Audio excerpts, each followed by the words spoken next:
Revolution knows no compromise. Revolution overturns and destroys everything that gets in its way.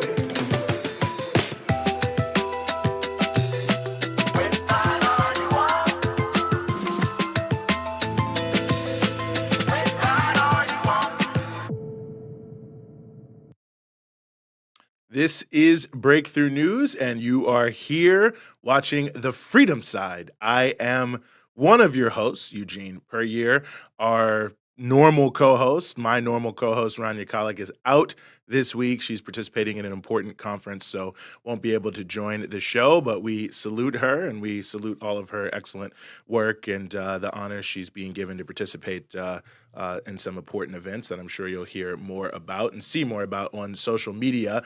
So you'll just have to make do with me alone today. I'm not looking at the chat, but maybe people are fleeing the show. But nonetheless, very happy to be here with you and to be able to come forward here with the great show as we always do. Special show. Let's call it a special edition of the Freedom Side since Rania is not with us. But we've got some great conversation to be had here with Sevim Dağdelen, the Minister of Parliament from Germany, and also Professor Jodi Dean, who's been a guest of the show many different times, who, of course, has been a little bit under the gun in terms of her support for Palestine. There are those who don't really like that she is supporting the Palestinian people. So we've got some great conversation here, a lot to discuss, a lot to talk about, as always. And of course, since you are here watching on YouTube, I will take this time to remind you that this would be an excellent time to go ahead and hit that subscribe button. Then hit the bell so that you can get the alerts for the things that you subscribe to, so that way you don't have to work too hard for all of the great content that we have coming out here for Breakthrough News, including Dispatches with Rania Khalek, which has had a number of great interviews recently and has a number of great interviews getting ready to come out. So you don't want to delay if you want to be able to follow us easily and find all of our content. Hit subscribe, hit the bell so you get the alerts for the things that you have subscribed to. And I will also mention in this moment, in Rania's stead, that you can become a patron, an ongoing donor of Breakthrough News if you go to patreon.com/Breakthrough News. Obviously, in this critical time, independent media couldn't be more important than ever, and we want to be powered and only by you and accountable and responsible only to you, and to continue to be able to bring you not only existing content, but to keep developing, keep growing, keep moving forward. And we're not going to be able to do any of that without your generous support. Of course, you can get some great things like this mug here, which will be available to you. And you go to patreon.com/Breakthrough News. You'll see what you have to do to be able to get that mug. We also have exclusive content, including elements coming from Rania and some of her great interviews and things you can only see if you are a patron. I do a monthly seminar on Africa. You can only access if you're a patron. And we are planning to continue to keep adding things and keep moving forward in terms of exclusive content for all of those who do become patrons. And just in general, your patronage is helping us move forward and continue to bring you the coverage that you enjoy week to week, day to day. So patreon.com/Breakthrough News if you want to become a patron, an ongoing donor of us here at Breakthrough News. Of course, just below us here in the YouTube interface, I guess you could call it. You also can make a one-time donation here. We'll certainly shout you out. I have someone alerting me to those donations. So patreon.com/Breakthrough News. Make sure you get with us. Donate here if you can in the context of our show here while we're on for the next little bit. And of course, don't forget to hit subscribe and then hit the bell so you can get the things that you have subscribed to. So now we want to turn our attention to many of the broader ripple effects that are happening here as it concerns the legal case in front of the International Court of Justice in terms of Israel committing genocide, and also some of the ongoing implications of the Ukraine war for Europe and the United States, and possibly some points of hope on both of these points as well. And we are very, very honored to be joined here on the show once again by Sevim Dağdelen, who is a Minister of Parliament in the Bundestag in Germany and the foreign policy spokesperson for the Alliance Sarah Wagenknecht Party. Sevim, thank you so much for being back with us. Well, thanks for having me. I'm very happy to be here, although Rania is not there. I know it's a disappointment to us all. Hopefully, our listeners won't hold it against me. Great to have you as always. So, I wanted to start here talking a little bit about the ICJ, and maybe just to give some context here. I think people have probably seen maybe some headlines that Germany has intervened. The government of Germany has intervened on Israel's behalf as it concerns the charge of genocide. And I guess that's kind of my first question: is why would Germany take this step to step into this case and defend Israel against the charge of genocide brought by South Africa and now many other nations?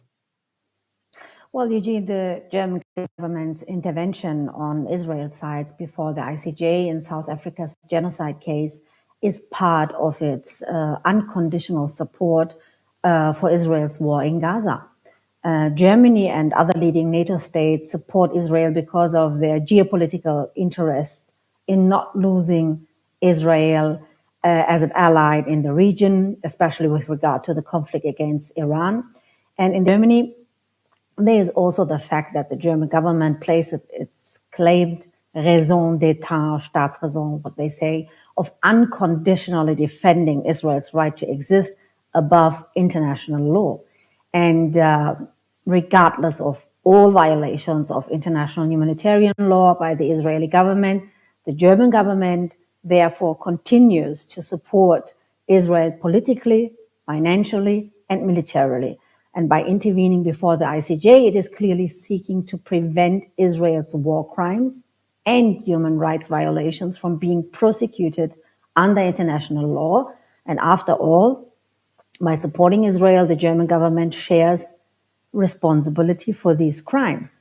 This is also the reason why Germany itself has been now charged by Nicaragua before the ICJ, and the German government is accused of abetting genocide and violations of international humanitarian law with its massive arms deliveries to Israel and its seizing to the fund to the United Nations Palestinian Relief and Works Agency, UNRWA.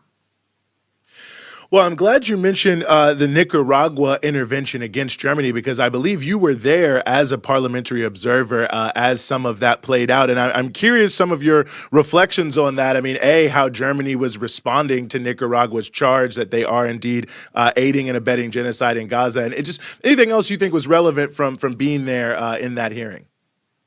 Well, the German defense essentially put forward two arguments, which, however, were not very convincing to me, at least. So firstly, it tried to play down the importance of German arms aid to Israel. However, Germany is Israel's second largest arms supplier after the United States. According to the data from the Stockholm International Peace Research Institute, German weapons have accounted for 30% of Israel's arms imports over the last 5 years. Last year, 2023, Germany's share was as high as 47%, closely behind the US with 53%. So licenses for new arms exports in 2023, most of them after 7th October, have also increased 10 times compared to the previous year. And these included, according to questionnaires to the government by me and my group, Alliance Sarah Wagenknecht in the German Bundestag, and this was the basis actually of the indictment of Nicaragua, all the informations they got from my parliamentary work in the German Bundestag. These included 3,000 anti-tank weapons that or munition can be used directly in the war against the Palestinian civilian population. So this was the first argument. The second argument, was the German government has put forward very absurd, formalistic argument that the ICJ has not yet classified the Israeli military operation as a genocide, and that Germany cannot therefore be found guilty of aiding and abetting a genocide. In doing so, however, the German government is ignoring the central obligation under international law that arises from the Genocide Convention, namely to prevent a genocide. Yeah, and this is all the more important as the ICJ in the case of South Africa versus Israel, considered on the 26th of January that there is a plausible risk of genocide and issued provisional measures to protect the civilian population in Gaza. So regardless of how the ICJ decides, at the end of the day, the German government and the US government must urgently stop supplying arms to Israel, as the UN Human Rights Council has called for, and as a NATO partner, Canada already did. They stopped the arms to Israel. And this is all the more important as Israel is ignoring the UN Security Council's call for ceasefire.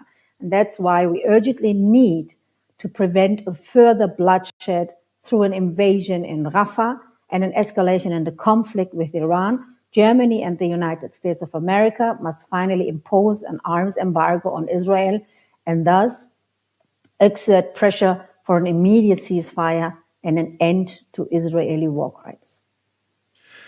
I mean, it's maybe I shouldn't be surprised at this, but it really does seem, and I'm hoping you can comment on this, like there's something of a double standard at play here as way Germany, the United States, the way they're approaching this. I mean, you know, Russia, it was like 3 weeks into the invasion of Ukraine, and they said that's a genocide. When we talk about other countries around the world, you know, Myanmar, Sudan, there's never any sort of like reticence, even though we're not seeing, and this is not to downplay anything happening in any of these places, but there's not the same level of just everyday documentation. But in this case, you know, it's like everyone's at great pains to say that there is no genocide. So I was wondering if you could just speak to that aspect and what you think is behind that.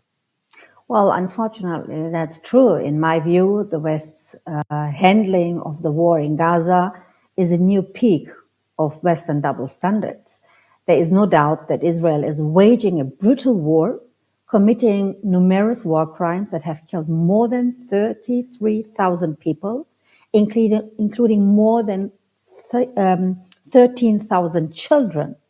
And the fact that the West continues to support Israel despite the humanitarian catastrophe in Gaza and the violations of international humanitarian law by this right-wing government in Israel shows its complete hypocrisy and double standards when it comes to the protection of human rights and respect for international law claimed by the West itself.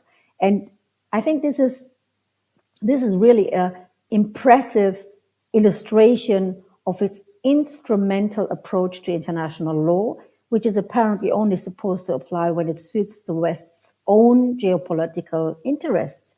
These double standards and the conditional support of Israel have created the framework for the partly far-right Israeli government not to hesitate to set off a dangerous spiral of escalation with the attack on the Iranian embassy in Damascus, in Syria. So the US, the United Kingdom, and France have blocked the condemnation of the Israeli attack on the Iranian embassy by the UN Security Council, and the German government has also not condemned Israel's attack, in contrast to the Iranian counterattack. And this is an example of how the West's double standards promote the erosion of international law and diplomacy and contribute to the escalation of conflicts.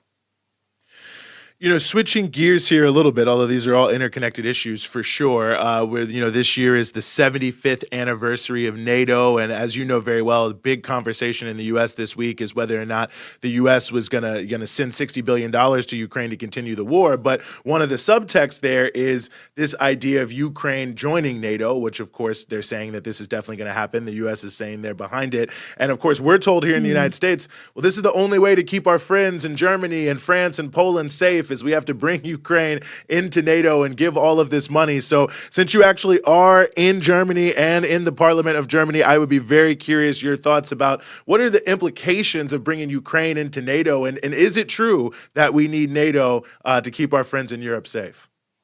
Well, I think Ukraine's entry into NATO would be a direct path to the Third World War.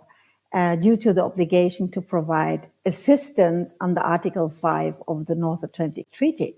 So I therefore do not believe that the NATO states are currently interested in Ukraine joining NATO directly. Rather, the problem lies in the fact that NATO is sticking unconditionally to the goal of Ukraine joining NATO in the future.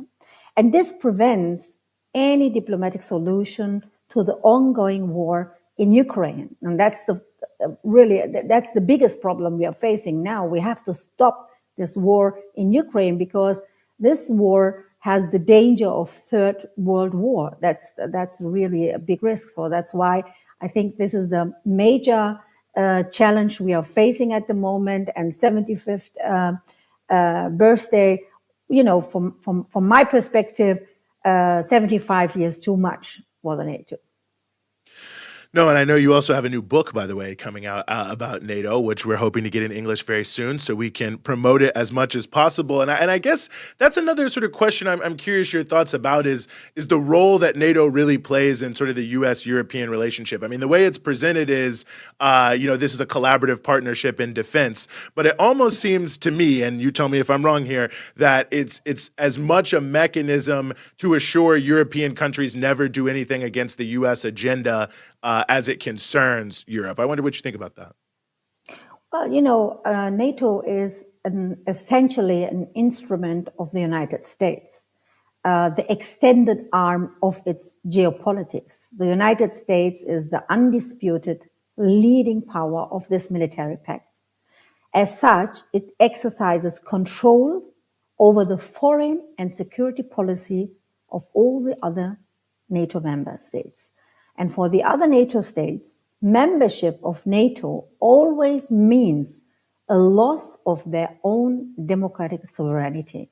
And this is because the US always imposes its interests and its financial, its economic, and of course, militarily and geopolitical interests hegemonically. And the other NATO states, they became vassal states that have to submit to the US. The proxy war against Russia demonstrates this relationship of subordination very clearly from my perspective. And there is an really urgent need for an independent, sovereign Europe that interests of its own people in peace and prosperity above the interest of US geopolitics. We must think about alternatives to NATO in the form of a system of mutual security in Europe, and we have to nail the legends of the NATO propaganda that NATO would be a defense alliance or would be an alliance of human rights, democracies, and of values. This is just propaganda by the NATO, and this is actually the reason why I wrote the book. Well, I think it's very important. I'm glad you wrote the book. I mean, this is certainly, at least in the U.S. perspective, something that people are very, very, very confused about in terms of the role of NATO, and an important one. But, I feel like we've touched on, we touched on Gaza, we've touched on the genocide, we've touched on the proxy war.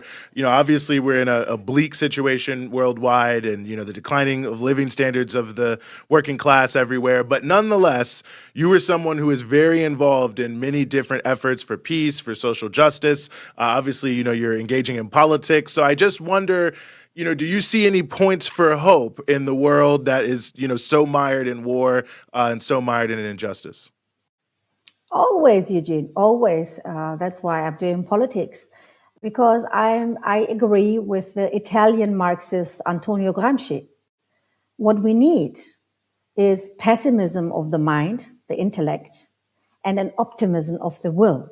So there is no doubt that we are living in extremely, extremely dangerous times with NATO's proxy war in Ukraine against Russia and its expansion into Asia to confront China. NATO is driving the world closer to the edge of a third world war than ever before.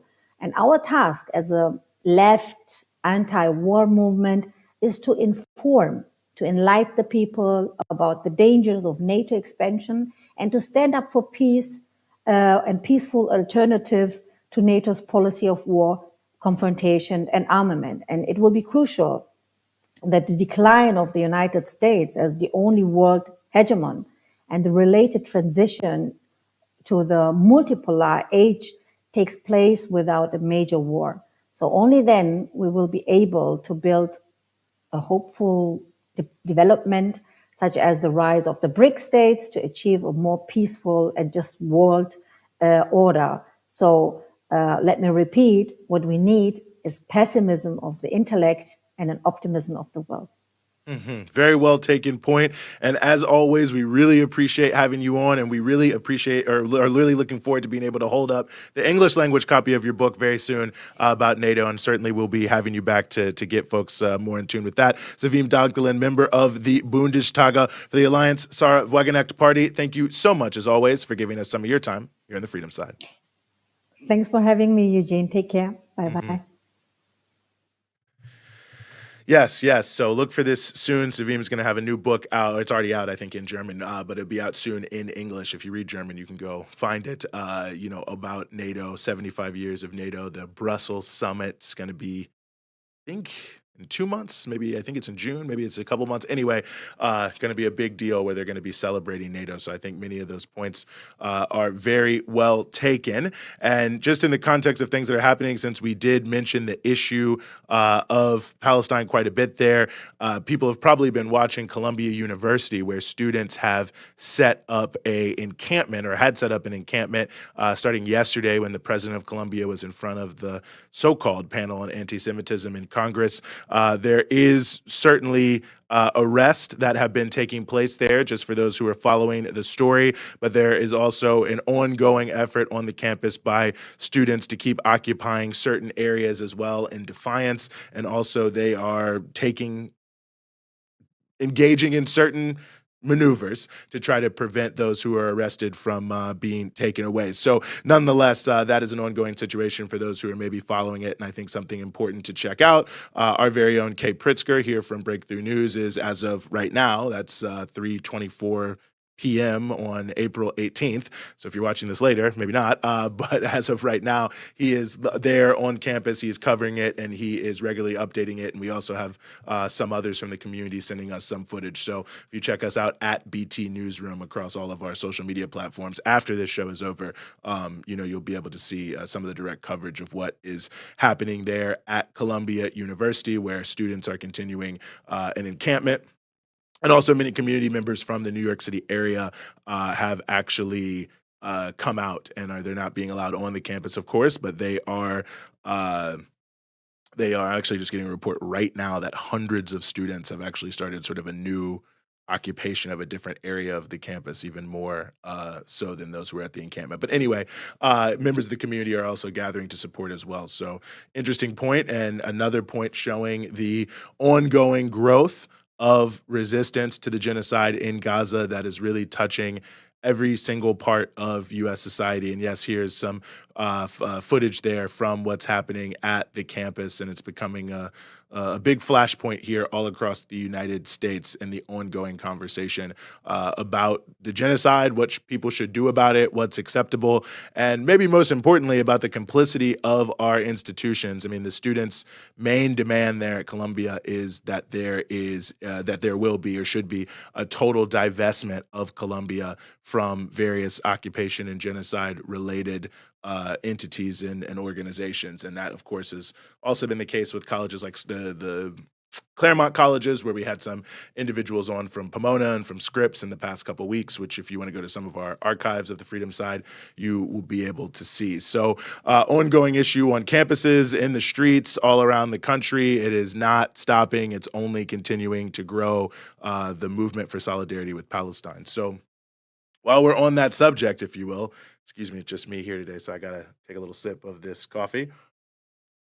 But while we were on this subject of the ongoing growth of the Palestine solidarity movement, and especially how it's interacting with our institutions, including our higher education institutions, where students are really doing a great job all around the country, we want to bring on our next guest, Professor Jodi Dean, who is obviously a frequent guest of this show and someone who has always been in solidarity with the Palestinian people and their struggle against occupation and apartheid.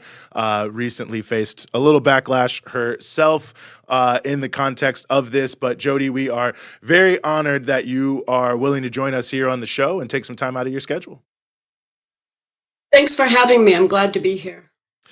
Well, it's really great to have you. I mean, I don't want to put too much on this, but I mean, I know some people may have seen that you've been suspended from teaching duties at Hobart and William Smith colleges. And I guess I just wanted to offer you the opportunity if there was something you really wanted to say in terms of the context you feel people should have as they continue to see your case alongside those of many others in campuses around the country who are facing backlash for being in favor of the Palestinian people's right to self-determination. Yeah, thanks so much. It's really incredible how much, essentially, how exciting it is that the movement has grown to such a great extent. I mean, the footage you were showing from Colombia is inspiring. The marches that have been going on for, coming up 7 months now in solidarity in the US and around the world. This is what we have to keep our focus on, right? We got to keep our focus on the brave, unbelievably brave students who are speaking out across the country, and like Asna Tabassum, who was blocked from giving her well-earned valedictory speech by USC. I mean, this is ridiculous, but she's brave, and people are fighting back, and that's the most important thing. And of course, the institutions that are holding in place US imperialism. They're holding in place a system in the United States that spends billions, countless billions, in support of Israel. They're not going to just take this. It's not that we call it fight back for a reason. It's not like they just lie down. And so one of the things that's happening as our strength grows is that the institutions get more and more afraid. And so they want to try to make everyone afraid to speak out. And one of the ways that they're doing this on college and university campuses is by targeting students and targeting faculty who express solidarity with Palestine. They're afraid that when more and more people join the call to endorse, support, and further the self-determination of the Palestinian people, that they don't know what to do. And so they're trying to push back against us. But we know they won't win, but it might be, the battle continues. And so that's one of the things that's going on. I've been relieved from teaching for the rest of the semester. There's an investigation. This is all on the basis of one article that I wrote that was published on the Verso blog, but the kind of pro-Zionist Twitter mobs got a hold of it and started targeting the administration and trustees in my institution. And so they've instituted a process, shall we say. But, it's a violation of free speech. And that part's just really, really clear. But by going after a tenured professor, I mean, I've been there 30 years, I'm a tenured professor, they're really just trying to intimidate other people. So in a lot of ways, it's actually not really about me. It's about them trying to show, oh, if you speak out, we're going to go after you. But, they won't win. No, and I've just even been seeing online, you've been getting a lot of support, from all around the world, because I think people see this context of this. And I was I was reflecting on my own college years earlier today, thinking about this interview, Jody, because, and also what's happening at Columbia, what's been happening at the Claremont colleges, my alma mater, Howard, even. It's like when you're there as a student, they always are telling you, when you come in as a freshman, it's all about inquiry and, debate and different ideas. And you got to go out there and be bold and stand up for what you believe in. But then it feels like here we have, I think most people would say one of the great moral crises of our time. And it's almost like students especially are being punished almost for taking on the ethos that is sort of the ethos we are told we're supposed to be, engaging in higher education. So, I wonder if this moment is also an interesting moment to sort of interrogate what higher education in America under capitalist society really is all about. Oh, that's a great point. It seems like, particularly in the last 30 or 40 years, college education has been about don't think, obey, right? Shut your eyes, Don't accept the reality that's going on around you, the reality of protest, the reality of genocide. Don't think about that. Just focus on your own little step-by-step process until you get a degree and you can make that money. And by cutting off so much of our lives, right? By healthcare, no one can afford healthcare in our country, and so we have to get it from employers if we're lucky enough to get a job. And so you get afraid to lose your job because you lose your healthcare. Or if you're a student, you need to make sure you get your degree because you got a whole bunch of student debt. Why? Because our education system is utterly out of whack and completely crazily expensive. So the capitalist context really creates this, this container, this crucible that lets the institutions attack free speech and try to control people's minds. Mm. It's an interesting point that is connected to another thing. There was, I don't know if you saw, the New York Times had an article over the weekend about Virginia Fox, who's been leading the efforts in Congress to bring the, college presidents there. And, the sort of subtext of it is that, she's from sort of a poor backwoods place, and that this is sort of like almost like a form of like working class revenge against the elites or something like that, to be holding them accountable. And, Joseph McCarthy kind of held himself up in the same way, Tail Gunner Joe, normal guy from Wisconsin. And it also feels like this is a moment that's sort of revealing this faux populism amongst many of these, right-wing sectors of society, where they're saying, oh, well, look at these elite colleges that, are supporting this, that, and the third terrible thing, to try to find some way to identify with the working class. I'm just sort of now going off on a tangent, but I guess the question point I want your reflections on is, this very idea, this very moment that somehow, going after that Harvard students exercising their right to free speech, if the university doesn't immediately expel them, that somehow that's a form of privilege that is, somehow against the interests of the working class. Yeah, that's a great analysis and a really interesting way into thinking about this, Eugene. It really is a faux populism, right? Because what it's doing is using the pretense. It's using the reality of class conflict in the United States, but using it against actual people, right? It's using it to support the institutions, to support the top of the institution, to support, a kind of constraint on thinking and learning. Rather than support, it's not like they're going out there saying, oh, the education needs to be broadened, it needs to be opened, it needs to bring in more and more people. No, they're doing the opposite. I don't think any working person in this country says, oh, no one should think. Right. I think that actually most everybody wants to be able to learn and think for themselves. They want to be able to have a discussion with other people. And any time that an elite gets in there and starts to say, oh, I know what I'm talking about, I'm with the people want to shut the students up, the people want to shut down thinking. No. That's just a clear sign that we're dealing with nothing but demagoguery and the new McCarthyism. It seems like it's also an interesting point to sort of reflect on history and maybe the way we teach history. This is something I, have talked about a lot on this show. Of course, and I'm glad this is the case, in the context of the Native Americans who faced a genocide in this country, the history of slavery.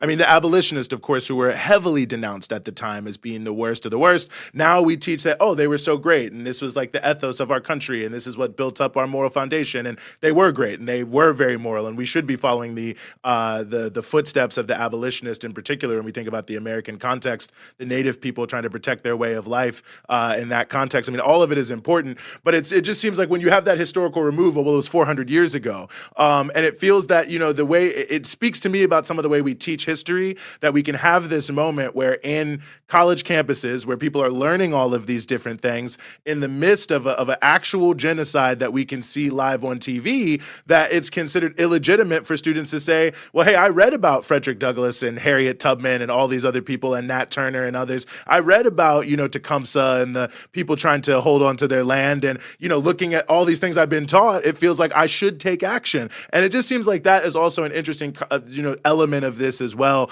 of how, in terms of how we teach people to think, that sort of historical remove is used so, effectively to say this thing was terrible, but you can never really bring it forward and use that hindsight in terms of foresight, in terms of taking your actions. I don't know if that really made sense, what I'm saying there, but just some thoughts I've been having. It made a lot of sense. in one of my classes in the fall, in October, we were reading essays about Nat Turner, and those were assigned. We wrote the syllabus, like several months before, and had no idea it would be so relevant. And so we could talk directly about the Nat Turner Rebellion and the way that the slaves rose up and slaughtered the masters and their families in their beds, and their cause was righteous. And it's a painful and difficult thing, but they were fighting against slavery. They were rising up out of their slavery. And everybody knows this, or not everybody, but anybody who knows history knows this now and holds up that as an important point in the Black freedom struggle in the United States. And it is crucial that, we were happy to have it in the course, in part because it gave us a language and an example for talking about things that were very difficult to address directly at that time. And many times historical examples can be food for thought that people can bring up later on. And they give us a context so that we can always understand when people are struggling for freedom, they have the right. They have the right and the duty to rise up. That's what self-determination is. And we all respect that. And that's what's so, that it's a crucial part of what it is to be a free human being, is to be able to determine your conditions and for a people to be able to determine their conditions. So learning that history is crucial, and being able to recognize that history in the present, because we're seeing that right now, right? We're seeing people who are resisting occupation, they're resisting siege, they're resisting being cleared off from their land for over 75 years. And, it's exciting, and for some people it's shocking to kind of have the blinders off their eyes at this point. Yeah, no, I one of my sort of favorite memes has become people who say, people always say, what would you have done during slavery? Well, whatever you're doing now, like that is what you would have done. And I think it's a good point, because, even then many people didn't speak out. They were afraid to speak out. There was a lot of consequences. You could, go to jail, be killed, all these different things that were happening, people losing their livelihoods. So, very, very contemporary. And I appreciate what you're saying about the role of history and even just the context of what we're seeing. You mentioned earlier, we're 7 months in, and I think I don't even know. I'd have to think about it, I guess. But I feel I've probably seen like the top 10 worst things I've ever seen in my life in the post-October 7th period. Things that I just never would have imagined to ever see. It really has just been so shocking. And it feels like that is also an important element of, and you already sort of spoke to this, but maybe just to sort of advance continue to hammer the point home. The importance of speaking out in this moment, the importance of saying something and not allowing people to just control the narrative from the mainstream media and others, even if, things, and I guess maybe this is where I'm really going. Things can be difficult in terms of a conversation. They can be hard to have in terms of a conversation. But if we actually want to get to the root cause of what's going on as it concerns Palestine, we have to have those difficult conversations. And it just seems that it's an important time for writing, for language, for communication, for media, specifically because I feel people are feeling so much so deeply. And, those of us who have the opportunity to articulate that are playing such an important role in helping give people the tools they need to keep having those conversations with those around them to actually solve the problem rather than keep talking about it for another 75 years.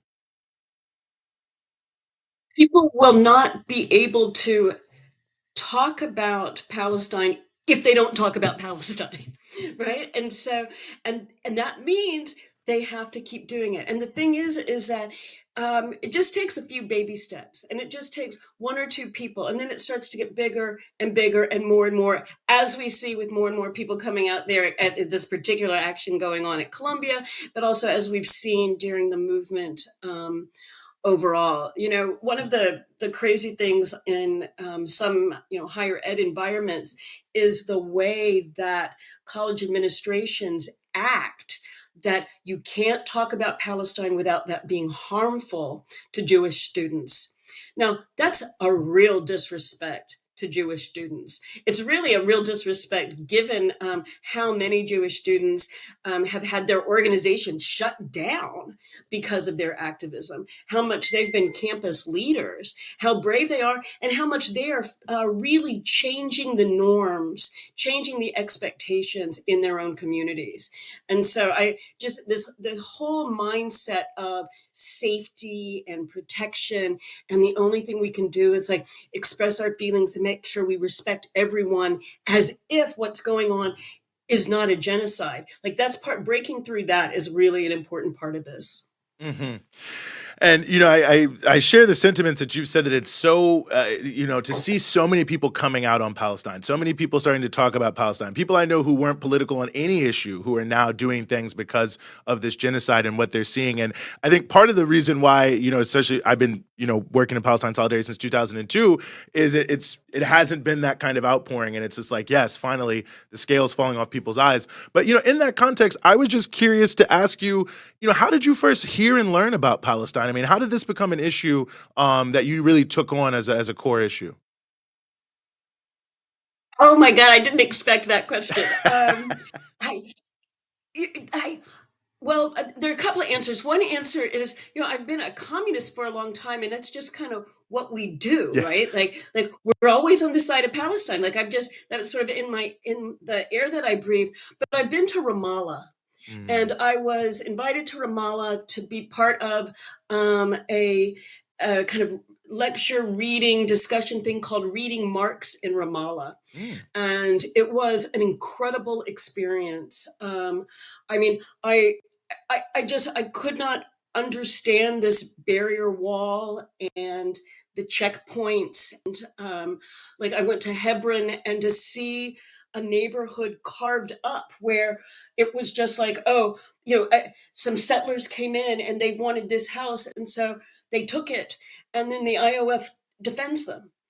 And this was shocking. And then being in, East Jerusalem, and people saying, these nets are there because the, Israelis will throw things on us, or here's a house where they're taking this is my grandfather's.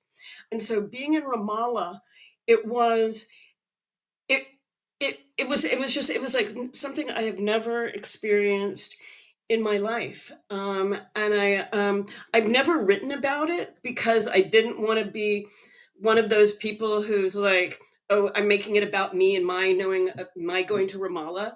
And so I thought that the best way was to make sure that no matter what, I would always be doing everything I can in solidarity with Palestine. I mean, it had been a kind of political, just like the political air, like what you do, and then it became like, oh no, this is a conviction. This goes way deep. This is what there's no choice. You have to be against this occupation. You have to be on the side of the Palestinian revolution.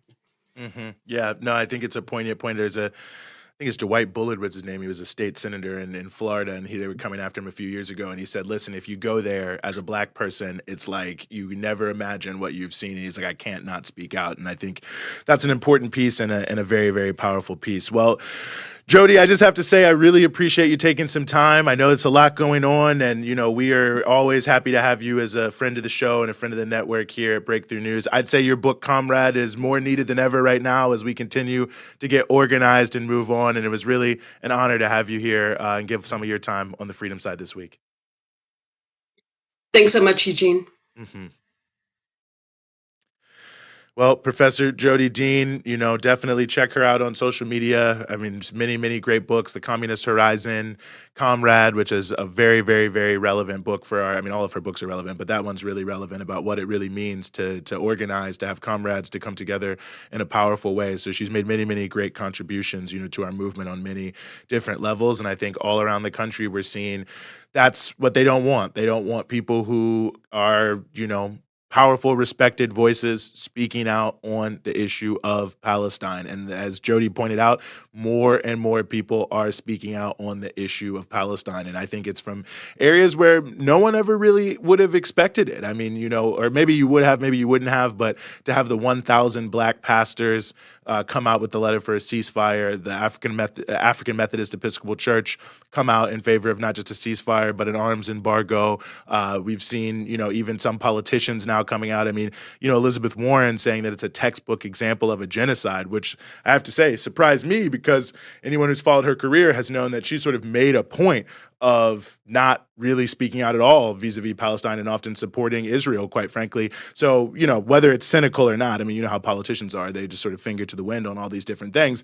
It does show sort of the impact of what's happening in this country, the impact of this movement where more and more people are coming out either because they're compelled to, because they feel that they will lose something if they don't come out, or because they themselves feel so deeply they have to. But I mean, it really has been, I think, quite notable to see amongst average people, a significant change. You might even call it a sea change in where we are. But the institutions, for obvious reasons, are continuing to, hold on to this system in every possible way, and doing everything they can to participate alongside those who, don't want there to be a strong movement in solidarity with Palestine. So great to have Jodi Dean, and great to see what's happening at schools like Columbia, like at the Claremont colleges.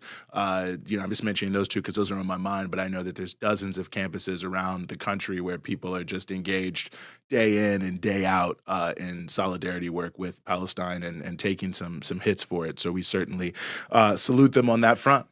But while we're talking about this issue, one of the important issues, and I mentioned it in the interview we had with Sevim, is this issue of the aid funding bill, the $95 billion in aid funding that Speaker of the House Mike Johnson, Republican from the 4th District of Louisiana, I believe, is pushing forward this money for war, even though they don't want to do anything to feed the poor. I like that lower third there. I mean, it really is astounding. I mean, let me just give you one example before coming back to the mechanics and the news part of it, which is relevant.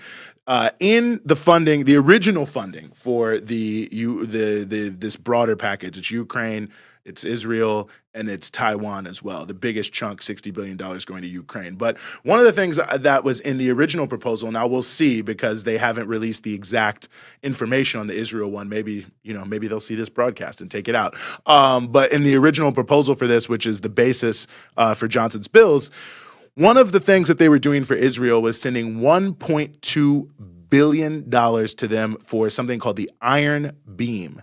Now, the Iron Beam is more or less what it sounds like. It's a laser weapon that is supposed to defend against missiles and rockets and drones. But here's the thing about the Iron Beam is it's not actually real. It's not something that's ever been used. It's an experimental weapon. There was some thought that it was used earlier in 2023, but the Israelis said, no, we were not using the Iron Beam. So this is an experimental laser weapon. An experimental laser weapon. So it may never come to fruition. It may never be used. But we're sending them $1.2 billion for an experimental laser weapon. Now, when you look at the federal budget of the United States of America, what you will notice is $1.2 billion is about double the funding for the entirety of OSHA, the Occupational Safety and Health Administration.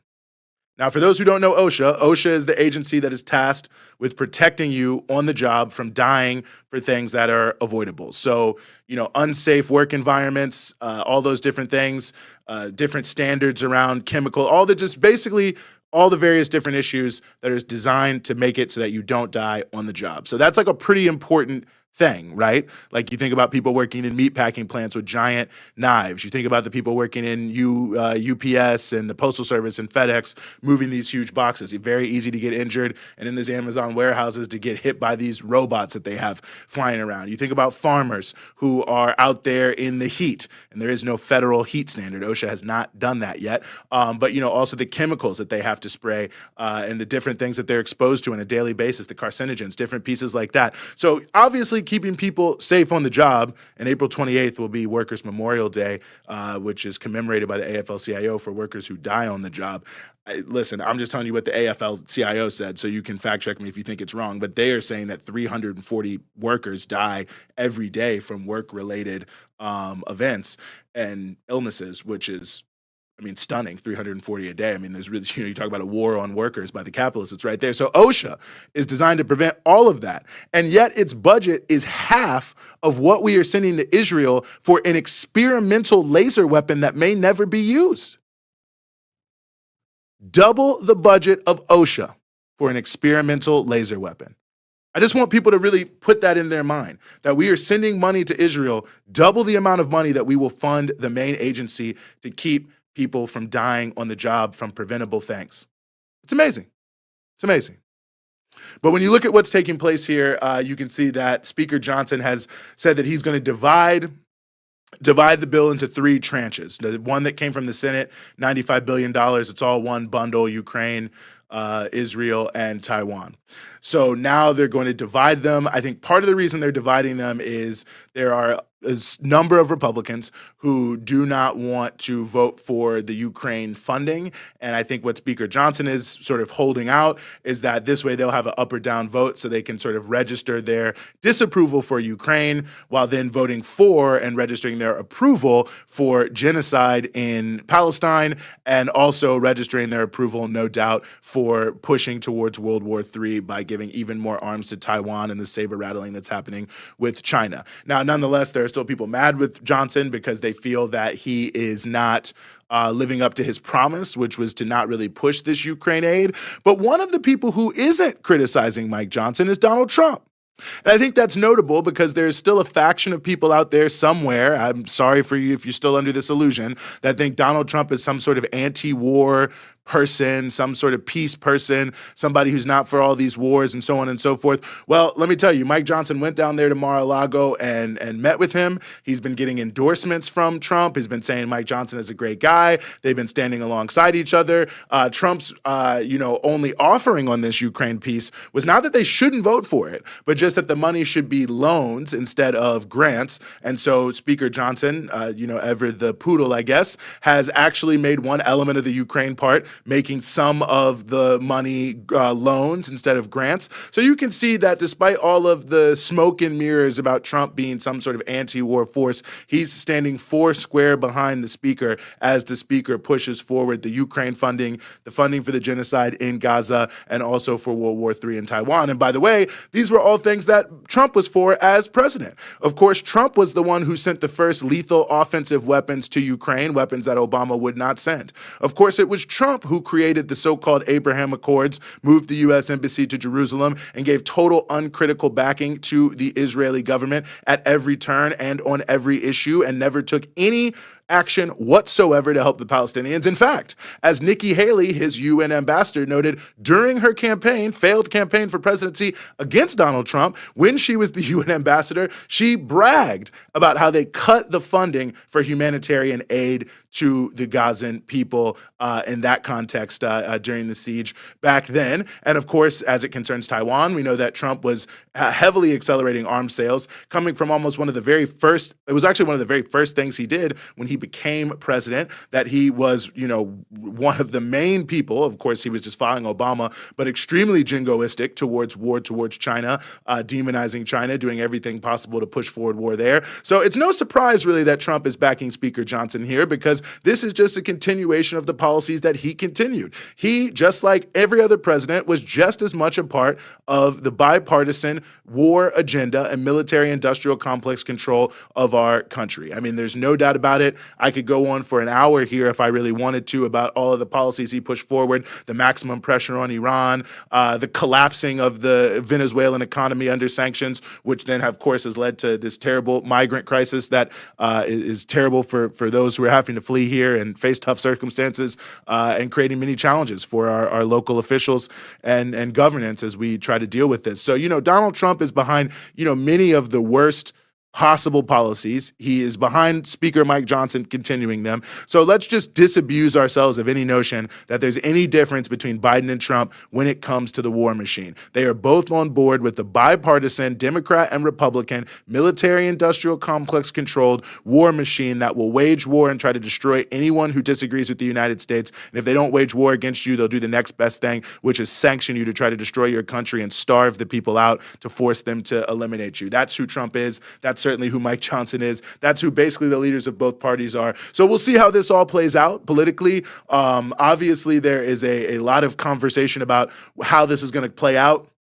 You know, Democrats are going to have to come in and support some elements of Johnson's agenda, it seems, on Ukraine. There is a possibility that there will be something moved against him to vacate his position as Speaker, and he may have to be saved by the Democrats, which just lets you know how much the Democrats are behind this. I mean, I had the opportunity to see Hakeem Jeffries speak for some time, relatively recently. And, you know, you can see that even he's the minority leader. He may be the Speaker of the House. The Democrats are able to win. But the entire role that he is playing, the leader of the Democrats, is to protect Mike Johnson from anger from his own party for pushing forward $60 billion for a failed proxy war in Ukraine. And, of course, facilitating the passage of $14 billion to push forward genocide. And this is not like money going to buy ambulances in Israel, y'all. That's not happening. This is money for guns, bombs, weapons, everything to continue the genocide, and of course to then double down on the issue of the pivot to Asia and fighting China. So Donald Trump, fake anti-war person. Biden, obviously a genocidaire.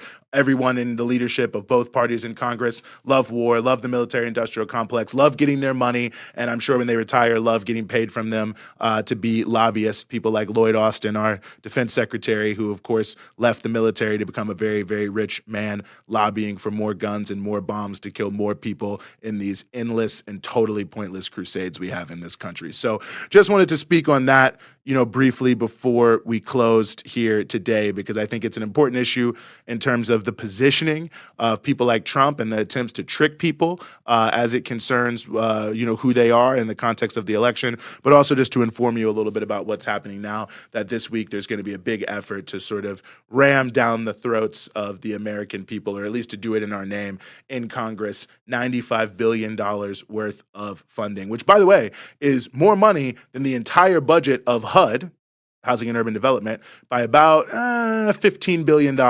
So we're actually going to send more money to Ukraine, Israel, and Taiwan to either wage wars, commit genocides, or prepare for war. We're going to do all that.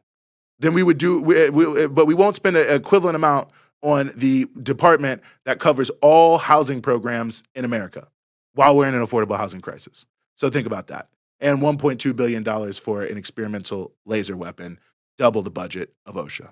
So that will do it for us here today on our special edition of The Freedom Side. Once again, Rania Khalek is out this week. She is attending a conference, and it's very important in many different ways. So we salute her. I don't know, she might be there. She told me she was going to troll me in the chat. I don't know if that happened, if it didn't happen. But nonetheless, Rania will be back with us, of course, next week. Want to give a big shout out to all of our guests. Big shout out to all of our viewers. And don't forget that you can go to patreon.com/breakthrough news. That's patreon.com/breakthrough news to become a patron and ongoing donor of us here on Breakthrough News. You can get this mug. You're going to get exclusive content from both Rania and myself. There's going to be more of that coming, but you're going to get the greatest gift of all, which is that you're going to keep Breakthrough News moving forward and give us the resources to expand, to grow, and to do even more of the coverage on the issues that you yourself care the most about, and make us only accountable and responsible to you and the agenda and the values that we all share. So nonetheless, that will do it for us here. Patreon.com/breakthrough news. This was The Freedom Side.